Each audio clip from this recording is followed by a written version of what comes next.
Well, good morning. Monday motivation. Wearing the badge. Just back. Sweating quite a bit. Actually, only 10 miles or so. Just over 10 miles on the bike. Mountain bike, so made it a little bit heavier. And down the track near Bradford and Avon along the canal. Just brilliant. But anyway, sweaty a bit because there's a lot of beer coming out of me, I think, and wine and so on, because we had a great week last week. And a huge gratitude to John Marsh, who was main organiser, but all the boys, all the old farmers' boys who went on it. It was the six of us. Very special. I put some photographs up, but a great week skiing, a great camaraderie, a great sense of care for each other, looking after each other, taking the piss out of each other unmercilessly.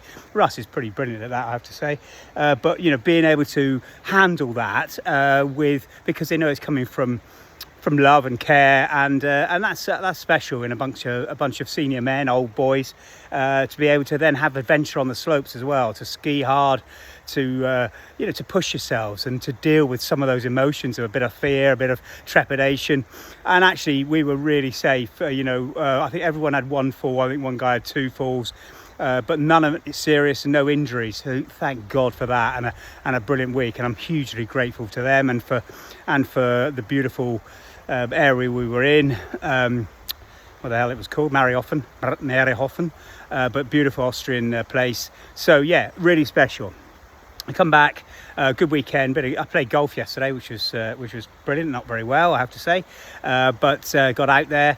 And today, just doing some exercises, stretching, strength, cardiovascular, to start the week off well, and hope it can inspire you to do the same. But whilst I was going along, I was listening to a brilliant podcast, and I'll put the link up.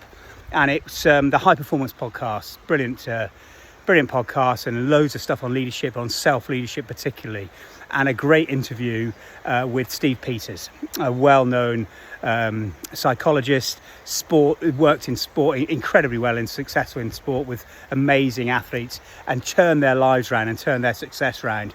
And he wrote his first book, The Chimp Paradox, which I've spoken about before, but it's talking about some of his second books and some of the learning he's made. But essential message is we can train our minds. And if we want to be happy, we want to be successful, we want to perform better, and we don't want to be dealing with crap that comes in and upsets us and puts us off our track and those sorts of things, get them out of our system. But we can train our brains.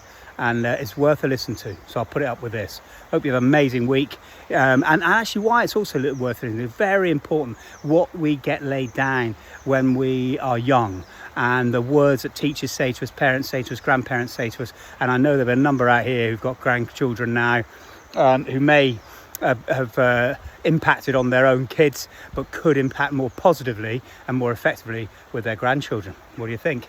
Give it a go. Monday motivation. Take care.